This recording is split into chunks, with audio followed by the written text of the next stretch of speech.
समूरनि सिंध वासियुनि खे बिलख़ुसूस दादू ज़िले जे हर हिकु नंढे वॾे शहर जे हिकु हिकु दोस्त खे ख़बर आहे त कल्ह सीता सुजाॻ इताद ऐं ॿियनि मुख़्तलिफ़ तंज़ीमुनि सां जे सहकार सां सीता विलेज खां सीता रोड ताईं पैदल लॉन्ग मार्च कई वई। इंतिहाई पुरअमन, न को हिकु गिलास टुटो, न कोई को कोप टुटो, न कंहिं सां को बदतमीज़ी कई वई।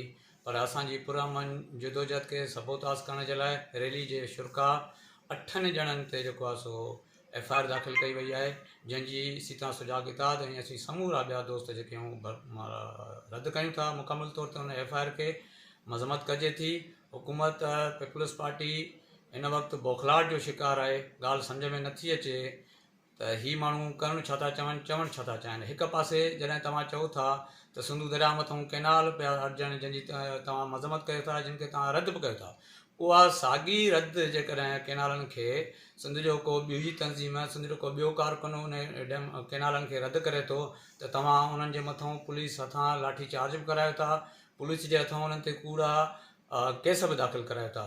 तव्हांजा इहे जेके हथ गंढ आहिनि इहे कॾहिं बि असांखे जेको आहे सो झुकाए कोन था सघनि। असीं इहो वाज़िह कयूं था त जेसीं ताईं कैनाल वारो मनसूबो मुकमल तौर ते रद्द नथो थिए तेसीं ताईं असांजी हीअ पुरअमन जेका जदोजहद आहे उहा जारी ऐं सारी रहंदी।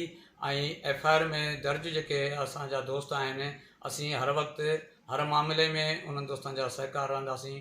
वसलाम, GS सिंध।